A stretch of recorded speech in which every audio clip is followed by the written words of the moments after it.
Hello, this is the Green Corn Rebellion Show. I'm Gregory Harden II, and today I am here with Cami Engles, who is the current Ward 2 Commissioner on the Shawnee City Commission and is the owner of Theopolis Social Club in downtown Shawnee. And she's also currently running for her first, is it the first full term for the commission, or is it to continue filling this position? To continue filling the rest of it's kind of unique because I was appointed. Then you have to run at the next general election, and I would be running to fill the next 2 years, essentially finish the term that was left by the previous commissioner. Yeah, because they're 4-year terms, right? Right. Yeah, that's what I thought. But yeah, Whoa. Stop what you're doing. Okay. If you like this video and you like the other content on my channel, please hit the like button on this video. Also, go hit subscribe like right now. And also, when you hit subscribe, click the bell so you can get notifications whenever I put out a new video. So, thanks. All right, enjoy the rest of the video. so first question I have here is, where are you from and where did you grow up? I'm from Sulphur, Oklahoma, and I lived there my whole life growing up. I lived right by the Chickasaw National Recreational Area, which some people, the older people, might know it as Platte National Park. But my parents worked for the School for the Deaf, so we lived close to the School for the Deaf and then close to the park. And I love it in Sulphur. I loved it growing up because I basically had this giant park as my backyard to run around in. It's cool. So what all have you done before being appointed to the commission? What all have I not done? Do you mean in Shawnee or just In general, like high school, college, all that good stuff. so I was a really busy kid. I played sports. I played basketball and softball mainly. I was very active. I was a singer my whole life. I started performing when I was about 5 years old. And then I did music professionally. When I was like 12 or 13, I started taking fiddle lessons from a great guy named Benny Kubiak who lived in Davis, Oklahoma. And he toured with Bob Wills and the Texas Playboys. So I grew up doing Western swing, and I was like the weirdest little kid. I was obsessed with Patsy Cline and Bob Wills and all that old country music, Western swing music. And I got the opportunity to tour around quite a bit. And Western swing was in some way kind of a gateway to jazz music for me. As I got a little bit older, I got more into jazz. I did classical in school. I ended up getting a full ride to school for music and academics. I was valedictorian. I mean, it was a small school, but we had smart kids there, so I like to think it was an accomplishment. Let's see, then in college, did a lot of professional singing and gigging, and worked as a musician while I was in college. I transferred from a school in West Texas that was like a music school to OSU to finish up with a PR degree, basically to help myself with music. While I was there, I worked for KOSU radio just because I was the only kid that knew how to use Pro Tools at the time or any kind of music editing. Mm-hmm. And being on the radio was like the last thing on my mind. But that job was amazing. And I had the best bosses. I basically did feature reporting and, like news in the morning and the weather. And I ended up winning some Edward R. Murrow awards while I was there as a student. think that kind of opened my eyes to all kinds of different types of people in Oklahoma, because my boss would send me to go do a lot of cool feature stories. And when I left school, I moved to Oklahoma City, where I continued to gig and tour out. And I started working at the Academy of Contemporary Music, which is a division of UCO's music college. And I taught there for 11 years. I did, basically, I taught voice, like all the vocal classes.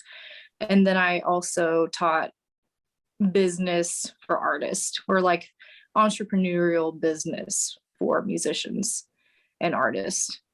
And then I met my husband while I was doing that. We moved to Tulsa. I continued to teach there. I had a private studio too.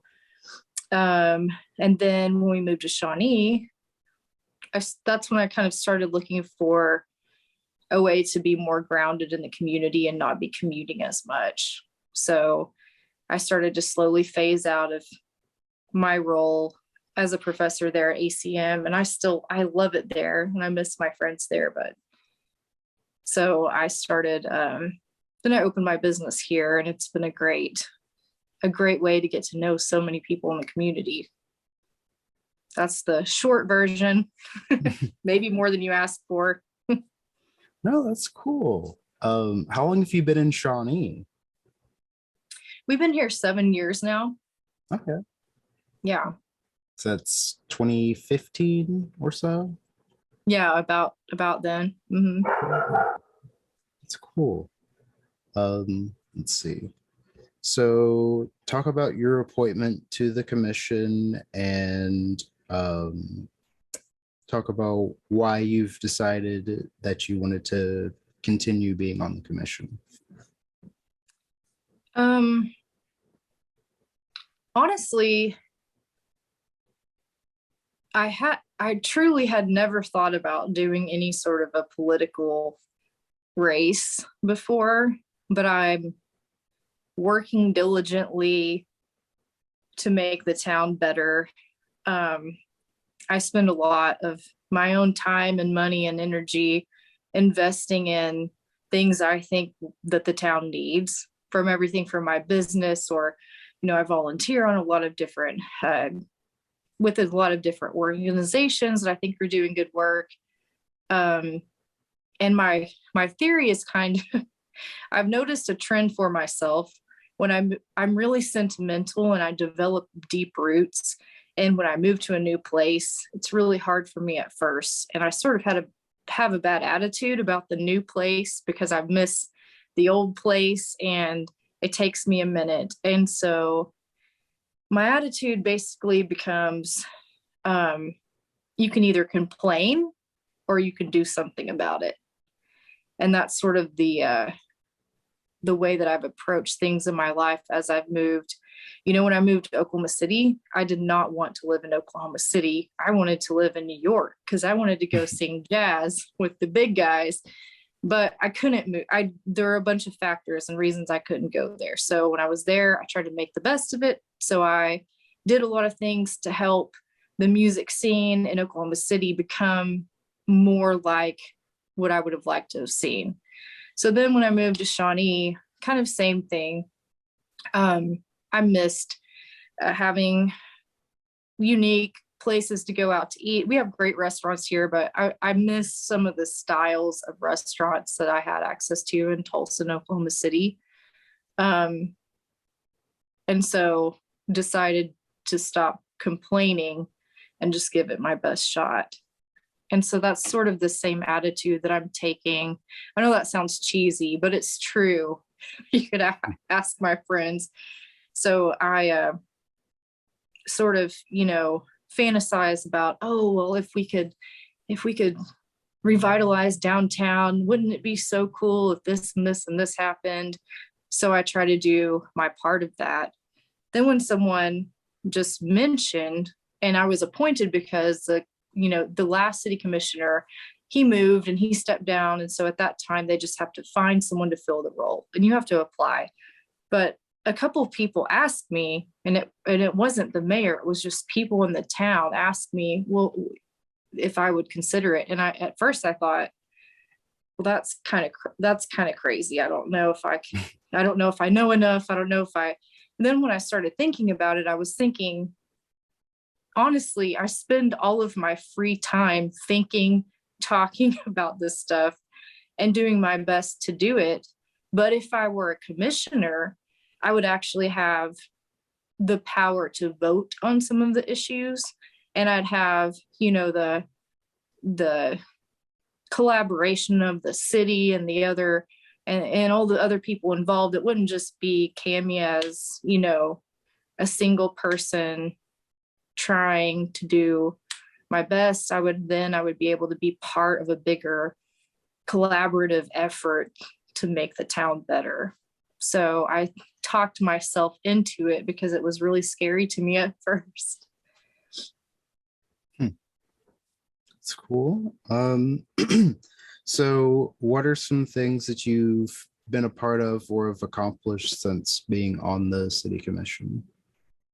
So I've tried to do as much as I can. I've only been there since October, and we got a new city manager basically the exact same time that I was appointed. And so some of that time, she's acclimating and stuff, but I think that quite a bit has been accomplished, and I can't take credit for all of it.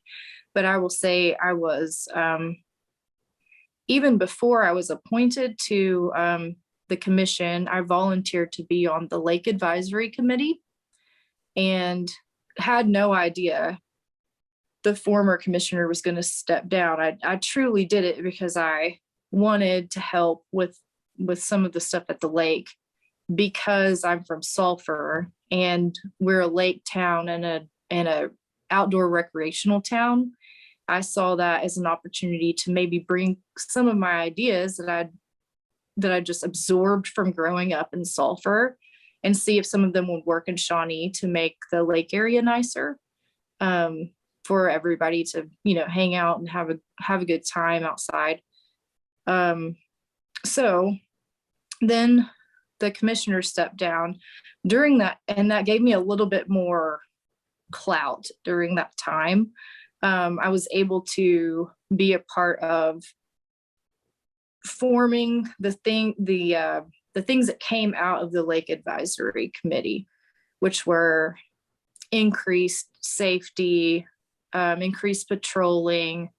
There were some things that the lake residents truly wanted that can't quite happen yet, but I was able to work with the city manager and Chief Wilson to get some more patrol, kind of move things around without adding any more cost to the residents. So far, I think what I have added is a little bit more lake patrol on the water, and then around at the residents and the areas out at the lake themselves. I pushed for some of the signs that you see out there. For example, nothing was really coming up about things necessarily on Broadway where I live. So the things that have presented themselves during this time have been more lake focused. So we've gotten some of those things out there rolling at the lake that lake residents have been waiting for. Then also one of the things that I've most recently done, I think, is met with the Potawatomi Historical Society and the city manager at the same time. And I was able to, I think that they would all agree on that. I was able to serve as somewhat as a mediator between them. That wasn't my official role by any means. I was just there because I care about the historic buildings in our town, and the depot's really cool. It's really important to me. I want to see it fixed up properly. And anyway, so I attend this meeting, and I think that I was able to be somewhat of a bridge between the two sides, keep the temperature down. The the meeting got pretty heated at times. But I believe that I was able to keep the talks open, and at least suspend the lease termination. So I think primarily serving as a mediary and a voice of reason in some of those heated conversations, something I've been able to contribute quite a bit to. Also, as far as policy goes, I've pushed really hard, and this has passed. It just takes a while for updated unified codes. And what I mean by that is updated building codes for primarily new development, but it can get us across the board, updated for renovations as well. Because right now, when someone comes in and wants to do they want to put in a new residential area, a new business that doesn't exist, for example, they'll look at our codes, and one thing, one page might say something and they try to follow that. Well, and then the other page says something else, and the inspector comes in and they have to follow their guidelines that are up to date. So anyway, getting those, so we approved the unification of those codes, and I was pushing hard for that. And it'll probably take a year and a half before those are completely changed, because it's a bit of a process. But I'd say those are three major things I focused on pretty hard. Episodes of the Green Corn Rebellion Show are sponsored by Oklahoma Progress Now. Oklahoma Progress Now is a 501c4 organization focused on building progressive power in Oklahoma. Their primary efforts are on developing progressive content for a 21st century audience, coalition, and capacity building across progressive organizations and causes, and working to see elected leaders who are more responsive to their constituents and the needs of the many. Areas of focus include progressive messaging and communications, coalition building and resource sharing, and focused progressive policy goals. You can check out their Twitch live streams, and they go live on Facebook at noon, Monday, Wednesdays, and Fridays. Please support this organization. It's a really great organization. It's just getting started here in Oklahoma. Thank you. Now enjoy the rest of the video. All right. Let's see. So what are some things that you're wanting to focus on when you're elected? I want to honestly focus on continuing to make Shawnee a place where people want to stay when they graduate from OBU, when kids go off to college and they're from here, that they would consider moving back because there's enough quality of life things that make them proud to come back. And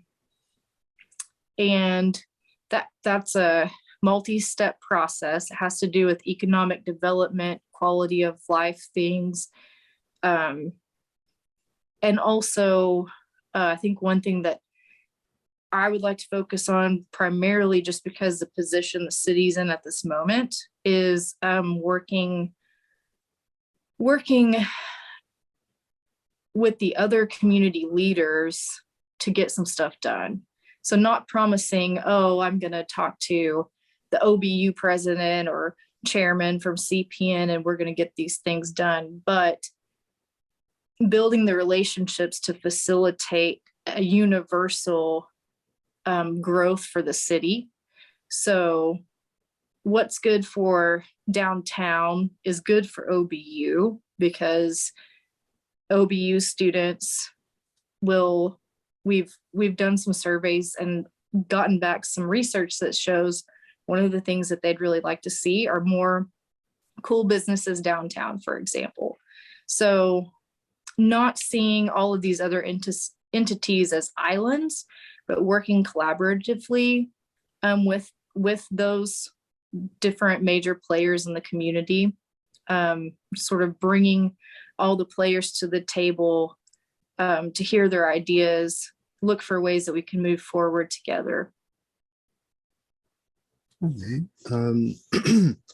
And what are your thoughts on the homeless issue in Shawnee, and how do you think we should deal with it? Well, it's a multi-tiered problem, and I know from traveling a lot that homelessness has become more of an issue in every city in the United States. That's not to have a cop out and say it's everywhere, but it truly is everywhere. And so there are some examples from other cities that I think it would be wise for us to implement some of their solutions. Some of them wouldn't work here. I think a major step in the right direction is that we now have a full-time homeless coordinator, Erica. And I was really impressed with her talk that she did at the city commission meeting, because I actually think she hit on a lot of the solutions. They've already sort of started the process of getting a day shelter implemented, and it is off of Main Street. And so I think a lot of the homeless people that are visible now that our Main Street's being revitalized, people are seeing more homeless people, and there is an increase. But so having somewhere for them to go, having somewhere for them to use the bathroom, get a shower, those are things that are already being implemented, and those are great steps in the right direction. Oklahoma City has what I think is a good example that we may be able to implement small versions of with the oh my gosh, I'm blanking, with the magazine.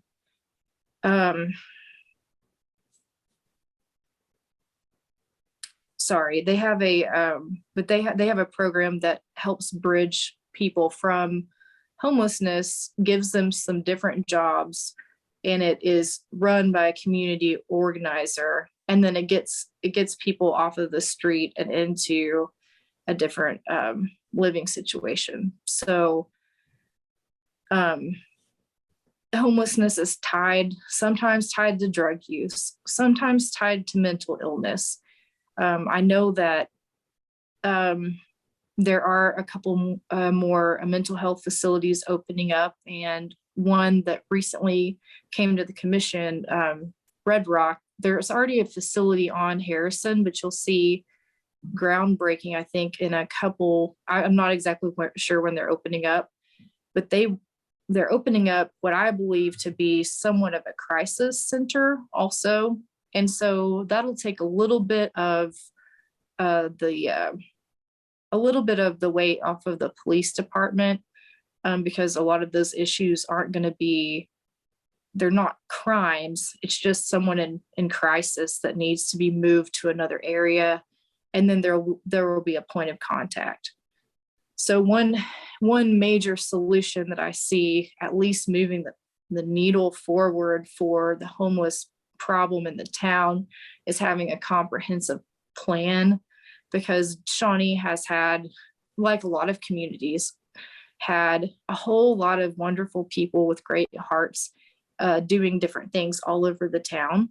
And with that brings about its own kind of set of issues, because there's maybe not one point of contact. And so if you went to one place for lunch and asked them for help, the volunteers, say from a church or something, would give you the best advice they could possibly give you, but there wouldn't be a comprehensive system to help get that person from A to B.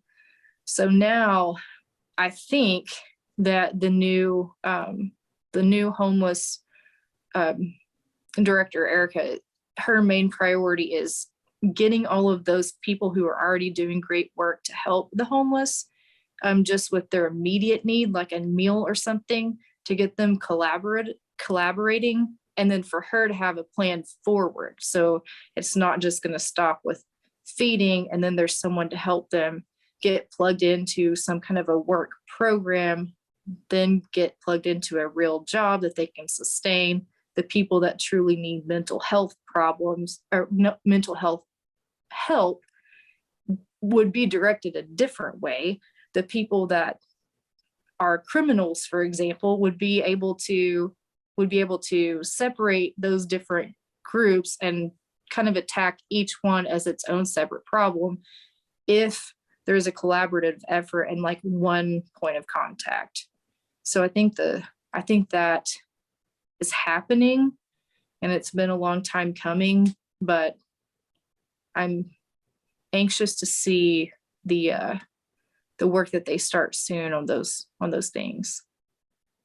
But it's a really complex issue, and I don't think anyone knows quite how to go about it, because it's a personal issue for each person. Each person that is homeless is there for a different reason, and they need maybe a different set of helpers to get them to the next step.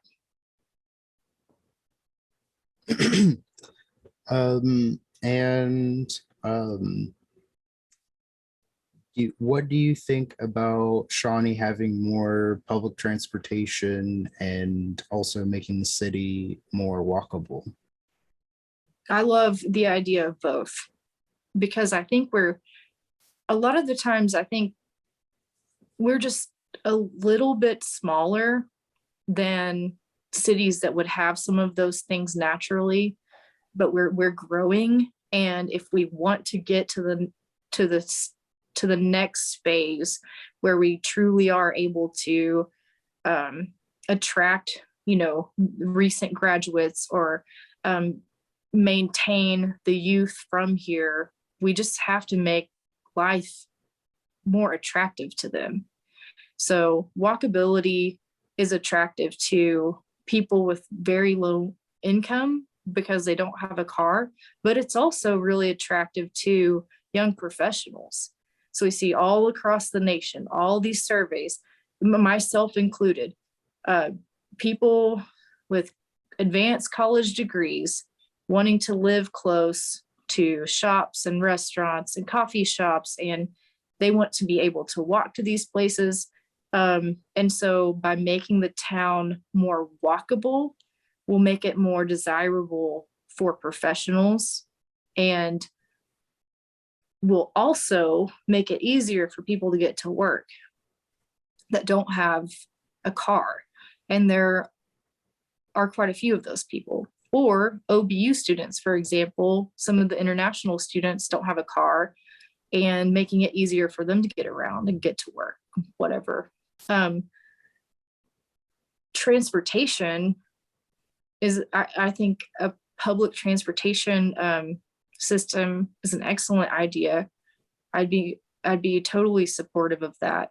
I've heard murmurs over the past couple of years, just being in a room, different events, heard things being kind of tossed around, from bus systems to more advanced van systems or whatever. But I do see a real need for that, especially with the elderly community.